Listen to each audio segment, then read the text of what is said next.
Baik, bismillahirrahmanirrahim. Assalamualaikum warahmatullahi wabarakatuh. Perkenalkan, nama saya Nur Aini dengan stambuk A1P12444 dari kelas B, Prodi Pendidikan Geografi, Fakultas Keguruan dan Ilmu Pendidikan, Universitas Halu Oleo. Di video kali ini, saya akan menjelaskan tentang PPT yang telah saya buat yang berjudul Pengantar Geomorfologi Umum. Baik, pada bagian pertama saya akan menjelaskan tentang apa itu geomorfologi. Geomorfologi terdiri dari 3 kata. Yang pertama, geo itu bumi, morfo itu ilmu, dan logos ialah permukaan. Jika digabungkan, geomorfologi ialah ilmu yang mempelajari tentang permukaan bumi. Baik, geomorfologi didefinisikan oleh beberapa ahli. Yang pertama, geomorfologi ialah ilmu pengetahuan tentang bentuk dari permukaan bumi dan proses-proses yang membentuknya. Kedua, geomorfologi ialah studi bentuk lahan yang menekankan pada sifat alami, asal mula genetik, proses perkembangan, dan komposisi materinya.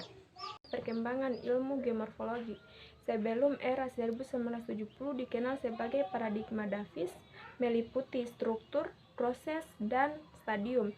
Setelah era 1970 dikenal sebagai paradigma King yang meliputi bentuk lahan, materi, dan proses.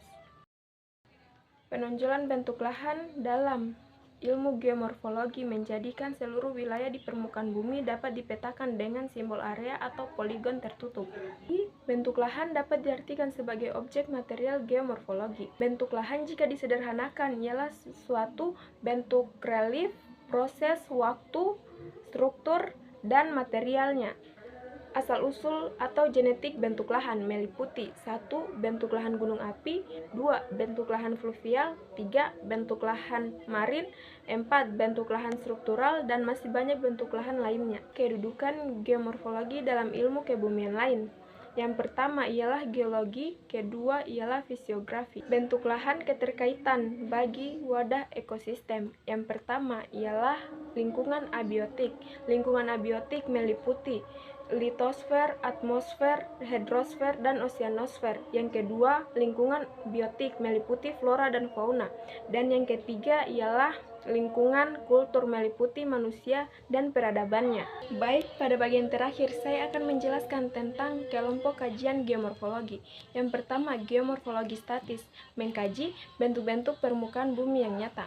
Kedua, geomorfologi dinamis, mengkaji gaya dan proses yang menyebabkan bentuk lahan itu terjadi. Yang ketiga, geomorfologi genetis, mengkaji perkembangan relief permukaan bumi. Dan yang terakhir ialah geomorfologi lingkungan, mengkaji bentuk-bentuk ekologis bentuk lahan alam dengan menggunakan ukuran fenomena.